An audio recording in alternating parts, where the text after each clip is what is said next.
Frédéric Peuters revient avec une série de SF nommée Ama. Ce talentueux conteur, élevé à Tintin, Moebius, Akira, puis à l'underground américain avec Crumb, Close et Ware, nous raconte dans ce premier tome de 86 pages le cheminement de deux frères, l'un technophile, l'autre en résistance, et d'un robot singe au sein de la planète Onagi. Un des personnages s'appelle Verloc. Est-ce un indice ?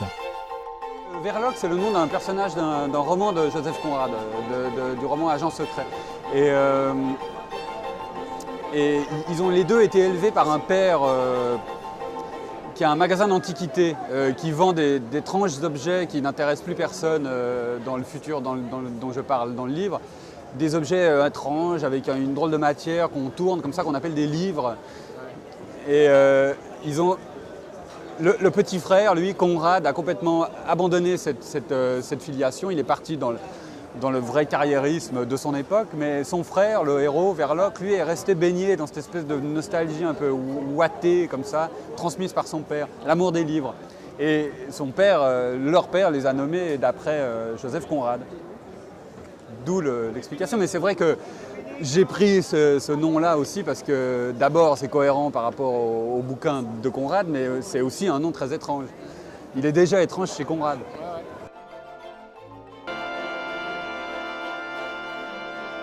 Pachyderme était ouvertement symbolique et mystérieux. J'avais écrit beaucoup plus que ce qu'il y a dans le livre. J'ai volontairement tranché, élagué pour aller vers quelque chose de surréaliste et mystérieux, sans doute trop. Là, je tente d'être beaucoup plus explicite. Simplement, le premier tome est un peu mystérieux parce que c'était un premier tome. Mais par la suite, les choses se décantent, deviennent beaucoup plus explicites. C'est énigmatique comme une introduction d'un grand récit d'aventure. Mais là, en plus, c'est vrai que on est dans un univers étranger, puisque c'est un univers totalement recréé, un univers de science-fiction. Et c'est vrai que je prends un malin plaisir à ne pas exposer, à ne pas surexposer cet univers. C'est-à-dire que je ne le détaille pas, je ne fais pas parler des personnages qui expliquent l'univers dans lequel ils sont. Donc c'est vrai que c'est le lecteur qui doit se servir de bribes pour construire tout ça au fur et à mesure. Mais moi je préfère ça largement plutôt que de trop prendre les gens par la main. Quand je lis, j'aime pas qu'on me prenne par la main, moi.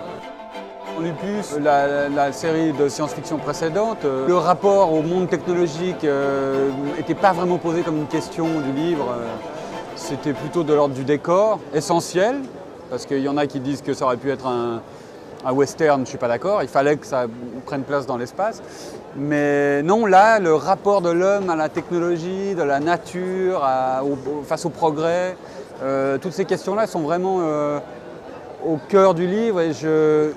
Et vu la direction que je suis en train de prendre et la façon dont j'y pense, je ne pense pas qu'il y aura de vainqueur.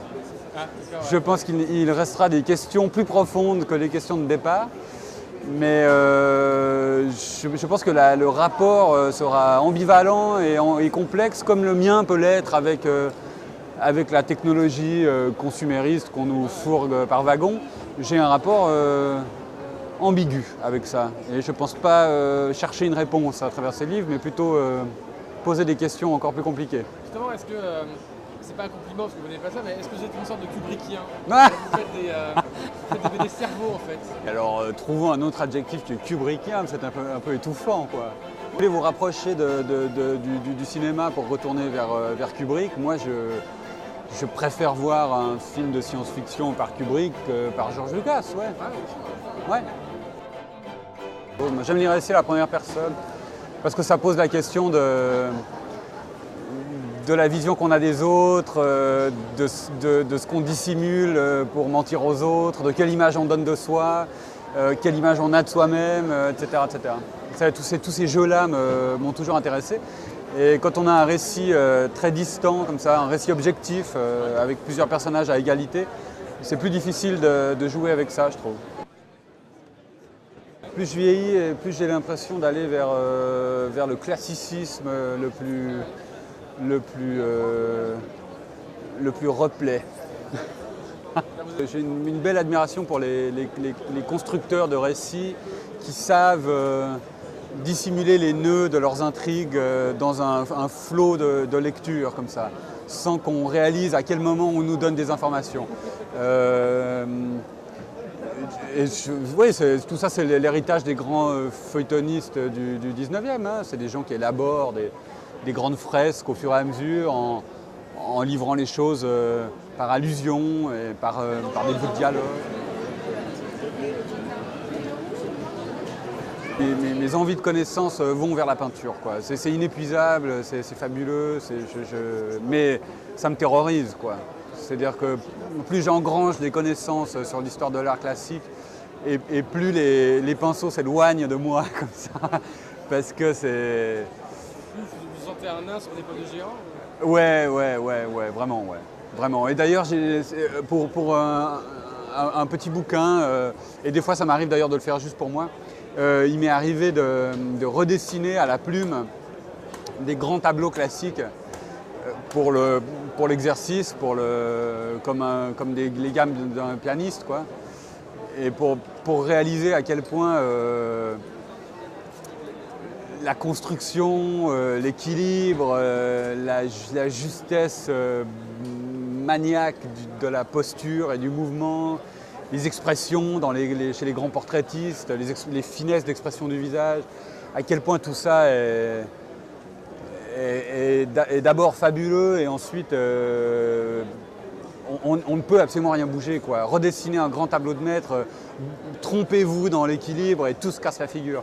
Rien n'est au hasard, tout est fait avec des connaissances d'alchimistes extrêmement érudits. Tout ça nous échappe complètement. C'est vraiment un monde en soi, la grande peinture classique, quoi. Mais je sais rester à ma place, mais j'ai pas honte de... Non, je suis un dessinateur qui raconte des histoires. Ouais. Frères amis, frères ennemis, chat noir, chat blanc, tu ne m'aimes pas, mais je suis ton frère, tu fais tout mieux que moi, si tu n'étais pas là, je ne souffrirais pas la comparaison. Qui protégera qui? Je suis le gardien de mon frère, de Pierre Macchio et Liu Wei, une BD poétique sur la fraternité et sa complexité.